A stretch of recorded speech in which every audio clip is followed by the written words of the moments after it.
This podcast is sponsored by nobody. Hey dudes, welcome to Splat from the Past, the only 80s themed horror and sci-fi show where things can get totally radical. Now today I will be welcoming Christina Beck, a beautiful, talented lady who's an actress, writer, producer, and director. She played Teresa, one of the TR kids in Penelope Spheeris' punk rock melodrama cult classic Suburbia, celebrating its 40th anniversary. Roger Corman production. And I can't wait to have her on today. That movie was on like every video store shelf I saw when I was a kid. I mean, it was a cult classic even back then, and it was just barely 10 years old when I started seeing it on the shelves. I mean, it's a great movie, very underrated, and we're going to talk about it today, and I can't wait. And she was also in Penelope's The Boys Next Door, which is my favorite movie of hers, with Charlie Sheen and Maxwell Caulfield. She was in 315, The Moment of Truth. She was in Penelope's Western Dudes with another guest of mine and friend, Catherine Mary Stewart. And then Christina got into the production side of filmmaking. She's made all sorts of shorts. She wrote a short directed by somebody else called Blow Me, which I saw on YouTube, and I friggin' loved it. It was so awesome. It really was. And recently she had Hooker #2 out. Another short. She made a feature-length film called Perfection, which I watched, and it was great. I really enjoyed it, and it's going to be great to talk to her today, and I can't wait. Also, rest in peace, James Earl Jones. Need I say more? The voice of reason, the voice of Darth Vader, the Lion King's father, an icon, a guy who's always been there. Conan the Barbarian, Coming to America, The Sandlot, Soul Man, Field of Dreams. It's a sad loss, a really sad loss. So yeah, here is my interview with Christina Beck.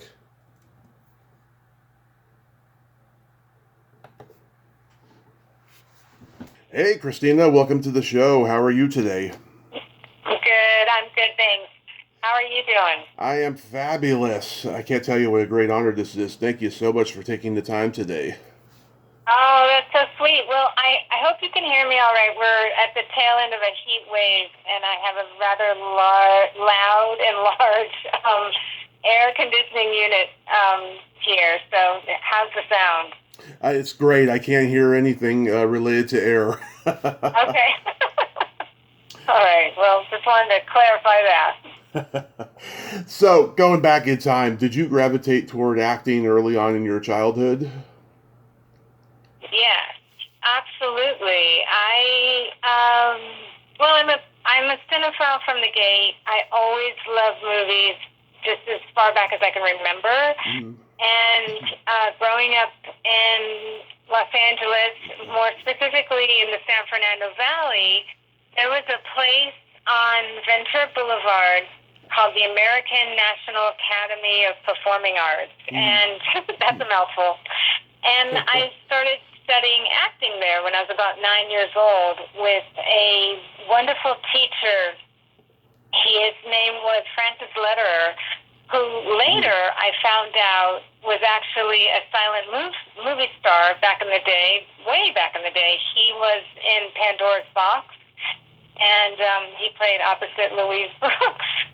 And he was a very old man at the time, and as I said, I was 9 years old, but I got bumped up into his adult acting class, and I was in heaven. It was so much fun, and I just loved playing the bad seed and all the young characters that were around in that time period. And so theater was also really important in a place that I could, express myself in that way creatively.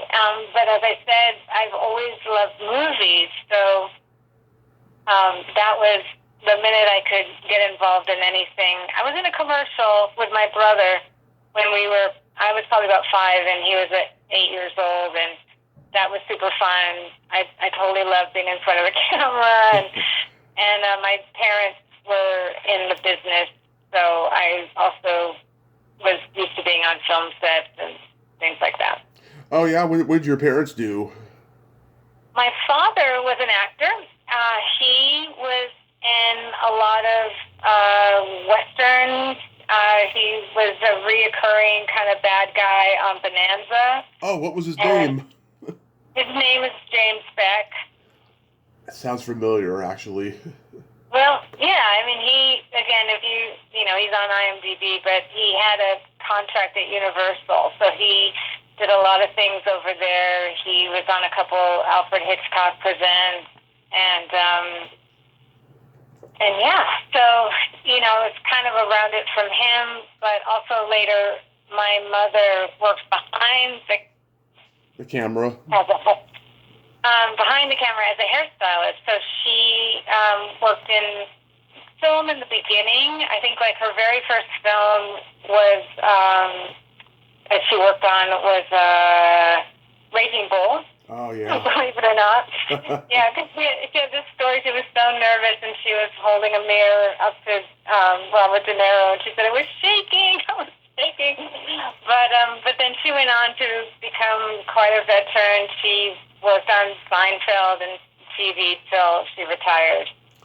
Wow, yeah, I'm looking up your dad's work. Man, he was a true Western guy. He was on The Virginian. He was on Rawhide, Laramie. Wow, that's a lot of Westerns. Yeah, he was from Texas, so I think he kind of got typecast in that role. But, it suited him.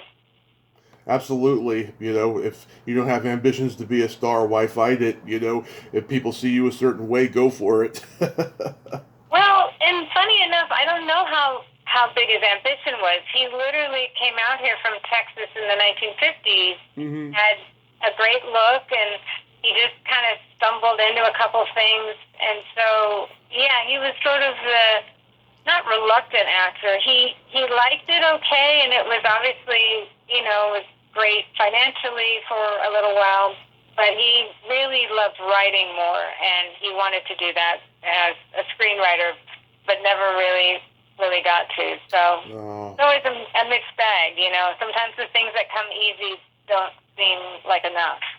You have to live vicariously through you. Well, I guess. He sadly passed back in 2009, so he hasn't, he saw a little bit of what I do, but not as much as I wish. Yeah. So you're doing theater, you do that commercial. By the way, what was that commercial? It was for Mother's Cookies. Mother's Cookies. Oh, my God. Yeah. Yeah. And I didn't know, or certainly nobody told me, don't really eat them all. I was so sick because I was so excited. I was like, oh, yay, we get to be in front of the camera and eat cookies. This is fantastic. But, come take 45 or whatever. It's just disgusting. It was horrible. I know those cookies, they weren't the greatest of cookies, but because they're part of my childhood, I gotta love them. I love the circus animals. I love right? the gougers. I wish the gougers were still around. I love those peanut butter cookies. Oh gosh, yeah, I forgot about those. Yeah. Yeah, I guess they're not around anymore, but No, haven't found them at any stores, but the other stuff, yes. So you do all of that stuff, and then how old were you when you got cast in Suburbia? I was 17. You're 17. Were you already part of the punk scene out there? Yes, I actually at that point, for me, I was sort of over the punk scene. I kind of got into that when I was 14, turning 15. And so I had, a few years of going to see bands and having a lot of friends, and, all of that was great. But by the time Suburbia came around, I was a little okay, I need to get a job. I need to do something with my life, besides this kind of hanging out stuff. And my friend, Maggie Eric, who plays my best friend in the film, she originally got cast, and her friend, another young woman, was cast to play the role that I ended up playing. Mm-hmm. But then at the last minute, her mother wouldn't let her do the film, and so they were looking for somebody. And so Maggie said to me, hey, listen, Penelope's doing this movie, because I I knew about Penelope because of the decline of the Western civilization, and also just I would see her at clubs and stuff, and so she said, but Maggie's like, look, the thing is that you have to dye your hair, because at that time I was trying to, like I said, get a job and not have crazy hair and stuff, and she said, you have to dye your hair pink, and I was like, oh, no way, I don't want to do that.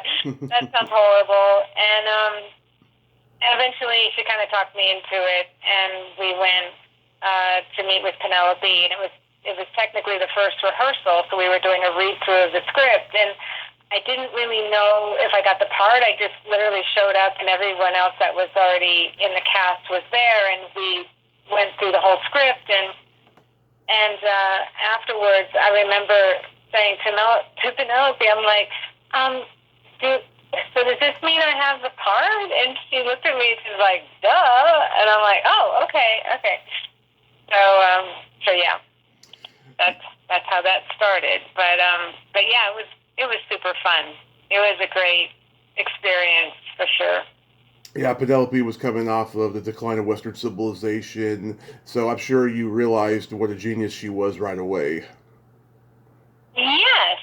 Like I said, I did see her at shows and stuff, and she just seemed super cool and smart, and I did see the decline, and I was, really, it was fun, because it was like seeing all your friends, like, oh, there's so-and-so, and there's, so it was more, looking back on it now, none of us really knew, or I can just speak for myself, I had no idea how important a film like that really was, just documenting something that we were all experiencing at the time. But now, looking back, it was such a specific time and place that is forever realized in that film, and really Suburbia. But, those films at that time, when you're in it, you don't really understand the significance. I've talked to Gina Shock, Nicole Panther, Pleasant Gateman, Alice Bagg. They've all told me just how communal it was, and just how subversive it was, and they can't believe that it was over 40 years ago, and now it's all gone, and it's a different world now. Well, yes, and it has been for a long time, and I think that's a good thing. We have to keep evolving and changing, and sadly, a lot of people, that were involved in that time period aren't with us anymore for various reasons. But yeah, it was a long time ago, but it was also a very specific time in the world, so to speak, in terms of fashion and music. Like, there was so much creativity coming out of that time period. And I know that continues to happen and evolve in every generation and decade. But I think because that's mine, it feels just really special. I'm grateful that I was a part of it. Absolutely. Yeah, the movie's a great commentary on good kids doing bad things for community and purposes, which still goes on today, of course. Did you realize that then, that, that's what the movie's message pretty much seemed to be? Yeah, again, no. At the time, being still a teenager, I didn't. I was happy to be with my friend Maggie. We started, meeting new people. Because at first, I will speak for myself, was a little snobby about punk rock. Because there's different incarnations of it. And some of the women that you mentioned before were around before me. Yeah. So they're a little older than I am. And so there was sort of this cred that one would have, like, oh, I was here during this time period, and these clubs were happening, and so I was a bit later, but I was before some other people. So when we started to meet some of the cast members, we were like, well, who are these guys, and where do they come from? And I've never heard of your band, and it was almost we all had to sort of prove to each other our own cred in a way, which sounds so silly saying it now, but that was sort of the way things were at that time. And it happened pretty quick, because the other cast members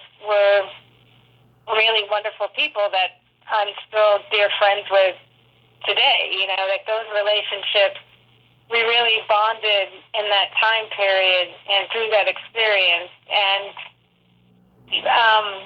recently, Penelope texted me and she said, hey, there's a screening of Suburbia because it's 40 years later in the Valley. And, I have some tickets, but no biggie if you don't want to come. And so I did go, and I ran into Jennifer Clay, who played Sheila. She was one of the great. leads in the film. She was so great. And what a tragic ending to that character. And she was just so graceful, laying dead there on the floor. I always wondered whatever happened to her. Well, she's around. She's a writer, actually. She's a wonderful writer, and she and I got together for brunch like a week and a half ago, just to kind of reminisce and talk about those days. So it was really wonderful, and we also, talked about people that sadly are no longer with us that were in that film, and a lot of those people, like where they are today, and how that informed our lives, which it did. It did for me, for sure. Absolutely.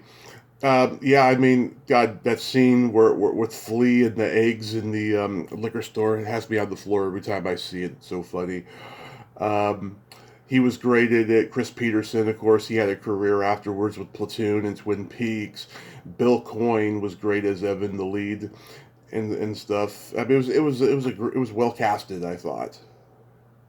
Yeah, it was very well cast, I thought, too, especially when most of us had not been actors. I had my younger years experience as an actress, but technically that was my first gig, and all of them, Penelope specifically didn't want sort of trained actors or Hollywood kids because she wanted to have authenticity. And the character who played Skinner, this last time watching it recently, I was so impressed by his performance. I was like, oh my God, he did such a good job because he was so committed to the story. What you were asking before, like we didn't really sit around and go like, oh, this story is going to be significant later, or, none of us were in any sort of reflective mode. We were just very present for what was happening right then and there, which is similar to the story. Basically is based on some true events that some of us knew about already. So it wasn't that hard to connect to that reality for most of us. Was watching the Vandals play live electrifying? Yeah, no, again, it's like I knew Steve-O really well, and, it's just, they were all just friends. So it was just, I was like, oh, okay, great, they're playing. It was funny. Like, they were such a funny band, and same with TSOL. It was like, yeah, I didn't know the other band. I hadn't heard of the other band before. I think they're called DI. Mm-hmm. But I never knew about them. But those other guys I already knew. Yeah, I love The Boys Next Door. Probably my favorite Penelope movie. Anything stand out about that experience? Oh wow! Well, yeah, that was fun. I was like, again, this I think was right. I can't remember if that was right after Suburbia. It was right after, yeah. Yeah. So, yeah, it was fun. Penelope honestly was just really helping me get my SAG card, which was very sweet of her. So, I think I worked 1, maybe 2 days tops, and we were on Melrose Avenue, and it was a different kind of production. There was a little more money. Mm-hmm. I had a trailer, because in Suburbia, there was one trailer for all of us kids. And so it was very, very micro budget. And it was super fun, and it was perfect that it was that way. But this was a little higher budget, and yeah, Charlie Sheen was really sweet, and Maxwell Caulfield was cool, and it was fun. Yeah. Yeah. Did you get to work with Moon Zappa? I did not. No. Yeah, she's one of the high school girls in the movie and stuff. I know her cousin Lala. She's a friend of mine. Oh, Yeah. yeah. I've talked to a few people from the movie. Kurt Christian, who played the liquor store guy that Charlie Sheen calls a camel jockey, and Oh gosh.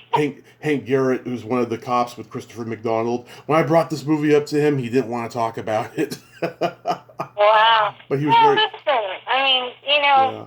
again, rewatching Suburbia recently, there's so many things that would not ever fly today on any level. Like No. this un-PC beyond. It's offensive to everybody. But that was the time period, it was of that time. And Penelope wasn't afraid of just being right there, too. She wasn't trying to please anybody. She was always very much about having her vision, whatever that was, and wasn't going to make any allowances. Unless, I don't know, later in her career she probably certainly had with bigger budgets, but at this point she wanted to be very raw and authentic, and I know. that's something I always admire about her. Yeah, I've seen her do so many interviews where she has no filter and she's fucking hilarious. And when I watch her movies, there's certain moments I think to myself, she came up with that because it's so dark and funny. Whether it's the dog that attacks the baby at the beginning of Suburbia, or the Clampets and the Beverly Hillbillies flipping everybody off to say hello. God, I'm just thinking that's got to be Penelope. Oh yeah, definitely. Yeah. And then you did the Western Dudes with her. Catherine Mary Stewart's a friend. She's been on 7 times. I met Oh her. wow. I met her before I even started a podcast. She's great. Anything stand out about that set? Well, I didn't work with her, unfortunately, but it was super fun. We shot most of it in Arizona, so that was a fun location, and getting to play Leaving's girlfriend. Going back to my punk rock days, I never thought in a million years I would be in a movie with Leaving, so that was super fun, and everyone was very, very sweet and cool and funny and smart, and yeah, we had a really good time. And then you did 315, The Moment of Truth, where you were a co-Brett with Gina Gershon before anybody knew who she was. Yes, yeah. It was all these 80s movies, yep. Yeah, anything stand out about that? Yeah, Gina just came out from New York, and we had a mutual friend through a theater company called the Naked Angels, and so when I met her, we kind of had a little bit in common, but it was really cool, and that was such a weird, silly movie. Not that all of them weren't on a certain level, but I can't remember who ended up. I know Larry Gross wrote it, and he was going to direct it, but it got taken over by someone else. I think the first AD ended up directing it for some reason, and I don't remember what the reason was, but it was a little chaotic, and it was, again, very ambitious in a way with all these different people. I remember Mario Van Peebles was in it, and he was in he was in the Black Gang with my friend Barry Wilson, and it was very much the time of the 80s and all the kind of teenage stuff that was happening in those sort of films. Deborah Foreman was coming off of Valley Girl and My Chauffeur. Right, yes, that's right. Yeah, and gosh, I'm trying to think of her name now. Lori Eastside. She was in the gang that I was in, and she was really funny and great. Oh yeah, people tell me a lot of good things about her. I wish she would re-emerge and do podcast interviews, because I remember her from Get Crazy, where she performs in that, and I interviewed her keyboard player in that movie, Susan Justin, whose husband, he was like part of the production. He directed a bunch of movies for Corman over at New World. Yeah. That's so awesome. So then you moved to New York and studied at Playwright Horizons. What sparked that? Well, I guess it's because I wanted to take my acting career a little more seriously. I mean, Mm-hmm. it's funny to say that now, but at the time I was in my early 20s, and these movies kind of came not easily. Nothing's super easy, but Mm-hmm. they sort of came quickly. And again, there was these sort of teenage 80s kids. I just wanted to get better training, honestly. So I moved to New York and I studied at Playwrights Horizons, and it was great. It was super creative and really fun, interesting people, and we formed a theater company with some other women that were in the same school and started writing plays. That's basically where I became a writer. I always wrote journals and things like that, and then actually from Suburbia, Maggie and I and another woman from Suburbia named Mary Housecoat, we Mm-hmm. started a band called Toe Jam.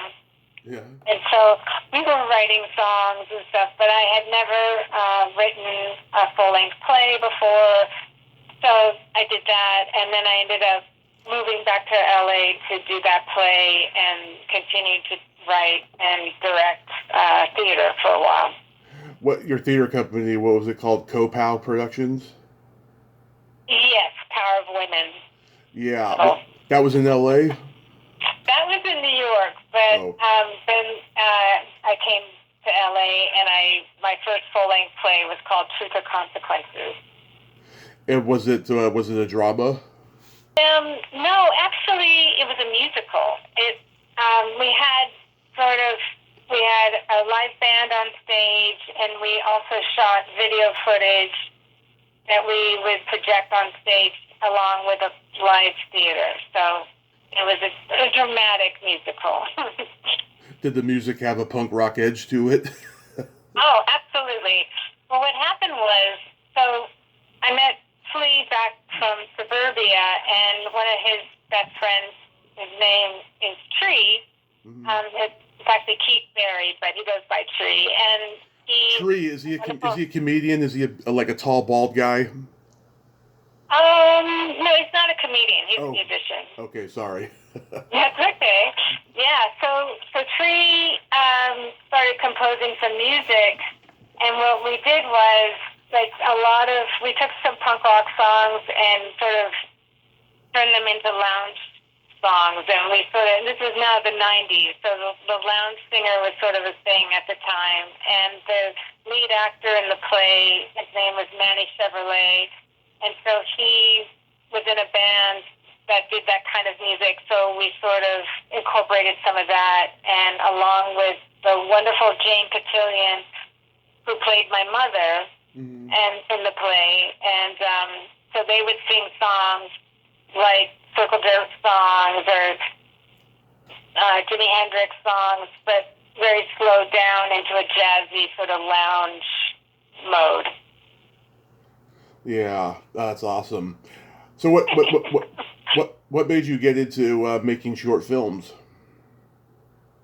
Well, like I said, I started writing in New York, and I would write plays and short stories. And at the time, after Truth or Consequences, an old friend from that time period, he was my set designer and production designer for the play, and he's also a filmmaker. His name is Marcel Dejour, and he just won a bunch of film stock. He made a really incredible stop motion short film that won a lot of awards, and he won all this film stock, and he just said, hey, I have all this film stock.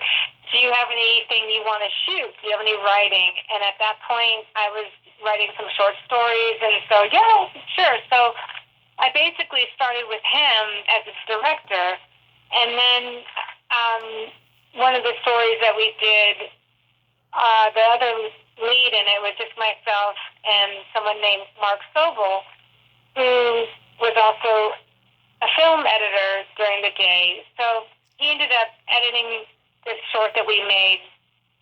And I just, again, loving film from the very beginning, it was almost just brought me right back to the visual storytelling that I grew up with, that I've always really been inspired by. So after that, I started writing my first feature, which took me a really long time, and I wrote a short film version of it, and I made the short with Fox Searchlight, which at that time they had a new director's program, and they basically said, we think you should direct it, which at this point, I've always wanted to direct, but I sort of felt like because I'm also an actor and I wrote it, I did too many things.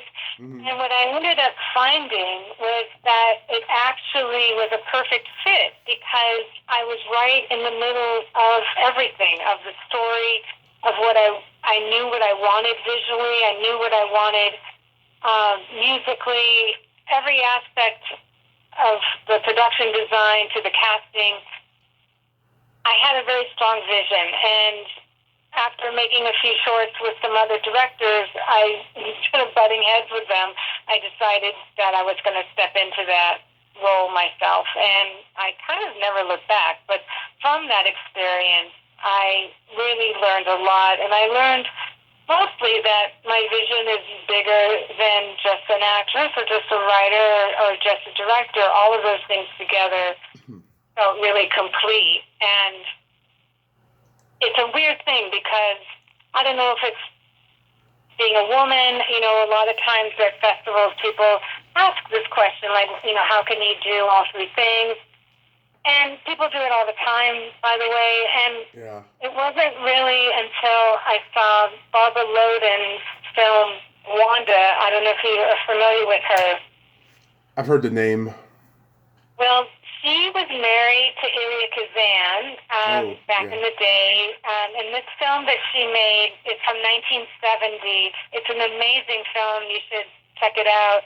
And she was an actress. She sadly has passed, but she did films with Elia Kazan and was in Splendor in the Grass and a lot of other. She's a wonderful actress. But she wrote and starred and produced and directed this film called Wanda with a tiny, tiny crew. And it's incredible. And her vision was so strong and clean and clear. And it helped me to realize, like, this isn't about vanity or ego. It really is about having a very specific vision. So it was great to see someone else doing that way before me. Yeah. Even though you only wrote this, someone else directed it, I really like Blow Me. Yeah, well, that's the one that Marcel Dujour directed. Yeah. Yes. It's like Fellini with a naughty side. I really enjoyed it. I was laughing my ass off at your narration. I'm bi, so I can relate to the blowjob stuff. What was the origins of the story? Well, like I said, it was adapted from a short story that I wrote, and yeah, it was an experience I had. I think for me, the message in that film is more of a feminist, because it's something that happens in situations, I think, whether we're younger or just naive or a little, in my case, both of those things, and so it didn't have a voice of my own yet. Yeah.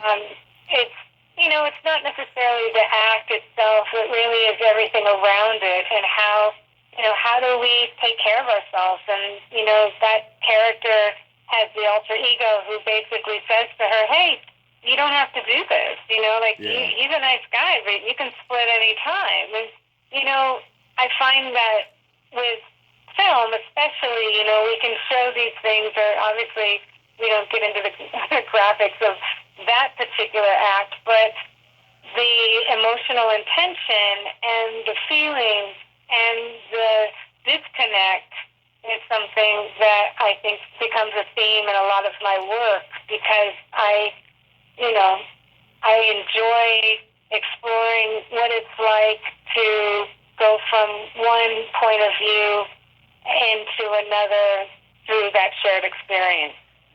Absolutely. What year was that made, by the way? That was in 95, I think. It looked like it was like sometime in the 90s. Yeah, it looked like an older one. It wasn't mentioned on your IMDb. Thank God I found it via your website and stuff. Oh, yeah. Yeah, we shot it black and white, and we shot it on film. Mm-hmm. As I said, he had some film stock. I had a story. Let's make a movie. That's kind of where that came from. Yeah. I saw Perfection recently. Was that autobiographical? Yes and no. So, yes, in that I grew up in the Valley. My mother was very much a perfectionist and had some work done to her face. And I was not a cutter, but I did used to pick up my skin very badly. Yeah. Especially in my early 20s, early 30s. It was kind of a weird sabotage, self-hatred thing that I was trying to work through. And part of writing that script and working with some other women who were actual cutters and people that were indulging in self-harm, I got to slowly heal that and got into what's underneath that behavior. Like if that's just a symptom like alcoholism or any kind of addiction, that's just the behavior, but what's underneath the behavior was a lot of fear and self-hatred again, and not really having an awareness of how to take care of myself in any other way. That was like a bizarre way of self-soothing, if that makes any sense. Yes, I totally get it. Yeah, it's a real problem that we have in this country with the cutting thing. I've never personally known anybody who did that, but I know it exists. That actress who played your mom, Robin Peterson, I remember her from Pretty Woman. What was she like to work with? She's amazing. Oh, she's the best. She was such a trooper, because we made this for no money. There were no trailers. There wasn't even one trailer for the whole cast. We shot it basically in my apartment at the time, and she flew herself out here. She lives back east part-time and has a place here, but she flew herself out, and originally what happened was I originally had this first look deal with Fox Searchlight, and I made a short film version of Perfection called Slice. Mm-hmm. And then we were just, getting the runaround for a very long time. And finally, my lawyer put me in touch with a woman executive over at Fox, and she loved the project, but she said, it's pretty unlikely that we're going to make this with a first-time female director with two female leads that are over 30. And this is, again, like early 2000s. And so she said, but I can sign you off and get you out of this deal and go make the movie you want to make. Which is great in one way, but then we had to figure out how to do that. And we got some grants and some crowdfunding support, but basically really made it with no money. So all that to say, we were in rehearsals, and Beth Grant, I don't know if you're aware of her. Oh, yes. But Beth is we have friends, mutual friends, and she's an old friend, and so she was going to play the mother. Uh-huh. And we were rehearsing, and then we were getting ready to shoot, and sadly her mom passed away suddenly. She was just like, I just don't have the bandwidth to do anything right now, and I feel horrible. And I was like, oh, well, of course, I understand. And so I reached out to a filmmaker friend of mine, and I just said, look, we're in so much trouble. We need someone to play my mother, tomorrow.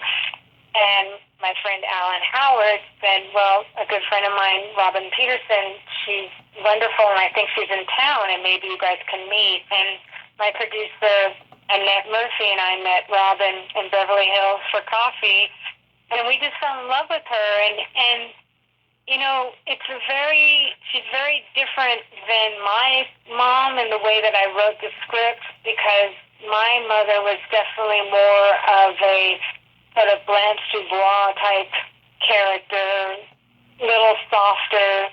And even with Beth was like a lot stronger than my mother. So I was starting to understand, like, okay, this is inspired by the energy of my mother, but really, you know, let's see where this actress can roll. And Robin really took it to a place that I was so happy with, and she was such a joy to work with. And we shot that film for 2.5 years on the weekend. So, you know, she would go back east, she would, you know, change her hair, or, you know, but then she would fly herself back. I mean, she was really very generous, not only with her talent, but her time and her commitment to the project, as everyone was on that shoot. And Jeff Kober, yeah, I grew up watching him on China Beach. He's a great actor. Yes, he is. Yeah, did you like working with him? I did. So Jeff Kober, I originally met in an acting class back in the 80s. Mm-hmm. And then years later, we have some mutual friends, and when I was casting for Perfection, I reached out to him, and he graciously said, oh, yeah, of course. And we had such a nice time shooting. There was a little more to his role originally, and we spent a couple days shooting some great stuff that unfortunately we weren't able to use, but it was a wonderful experience, and he's great. Yeah, very talented man. How long did it take to make the movie? Perfection took 2.5 years. Wow. Yeah. Yeah. We just ran out of money and was kind of had to go on hiatus and apply for grants and crowdfund and do all sorts of things, and then come back to it. Yeah. So yeah, I also couldn't really change my look for a long time either, which was obviously not a big deal. But I was always very glad that, like, I was always available. Yeah. Are you going to make any more feature-length films? I just completed my second feature. Yes. We just had a screening in LA a few weeks ago, our cast and crew screening. Congrats. Is it going to be available anywhere? Yes, it definitely will. We are just now finishing our color correction and are submitting to festivals, and probably later next year it'll be up online streaming somewhere. Not sure where yet, but it's called Hancock Park. What's it called? Hancock Park? Correct. Nice. What genre is this movie? I would say it's a drama with a little bit of comedy and a little bit of a thriller vibe. Nice. Yeah. Nice. It's heavily borrowed from the premise of A Streetcar Named Desire, but it's set in present-day Los Angeles. And the Blanche Dubois character is a aged actress and goes to stay with her younger sister and her sister's stuntman, out of work husband, and it's really fun. Yeah, I was curious, with this world that we're living in now, where it's so hard to get, films distributed, and everyone's got to do the film festival circuit and so forth. Do you see any light at the end of the tunnel that, it's going to turn around again and people will be able to distribute films the way they used to? I don't know if we're going to be able to go back to that. So, like, coming up in the films in the 80s, and I actually teach filmmaking, and I teach a film history course, and this week we go through the decades of film, and this week is the 80s. So I'm showing a lot of these films to my students, and we talk about all aspects of films, like distribution and what's going on in the world at that time. And I believe because we're in a very different world now, obviously the film festival circuit is a wonderful thing for community and for being able to see your film on the big screen. But for a lot of us, that's kind of our opportunity to have the movie screened in a theater and with a live audience. Because of streaming now and the way that we watch things, it's just kind of impossible unless you have a huge budget and you're tied in with a studio. And even those films don't do great all the times in theaters. So all that to say, I don't feel like it's a bad thing. I think the good news is because of streamers that smaller films will be seen. They may not be seen in a theater, which is a bummer, but they will get seen, and you can point people to a certain streaming service and people can watch your work. But I just don't think we're going to go back to anything because things have changed so much. And in terms of monetizing the work is a whole other conversation. So, for me right now, making micro-budget films makes sense because I don't owe anybody money. I'm not having investors that I'm trying to pay back, and that is a great relief. Do I want to get paid? Yes. Do I want to be able to pay my cast and crew? Absolutely. Yeah. So, it's a mixed bag right now, and, there's something hopefully in the middle, but like very much reflected in all areas of our life right now. There's very extreme sides to everything. There's big budget films and then tiny films, and everything in the middle is kind of lost. And it seems similar to me to reflect where we are in the world. Absolutely. And do you get a satisfaction teaching that you don't get when you're directing or acting? Well, it's different. I love directing and I love acting, and making movies is my most favorite thing in the world to do. So to share that joy and appreciation and process with my students feels like just an extension of that. I don't think it's one way or the other. I'm grateful that I can have a job that I actually really love because it's very close to my heart of what I enjoy as far as being an artist and being a creative person. But, being on a film set is always number one for me. And hopefully I will get to do all of these things. That's my wish. Well, I hope you do. I mean, obviously you're on the right path, and I thank you so much for coming on today, Christina. Oh, my pleasure. Thank you so much for reaching out. Absolutely. You have yourself a great day and be safe out there. Thanks so much. You too. Thank you. Bye-bye. Bye. Well, there you have it. Christina Beck. Ain't she a sweetheart? My God, I didn't know that about her dad. Damn IMDb, they don't complete their entries. They need to.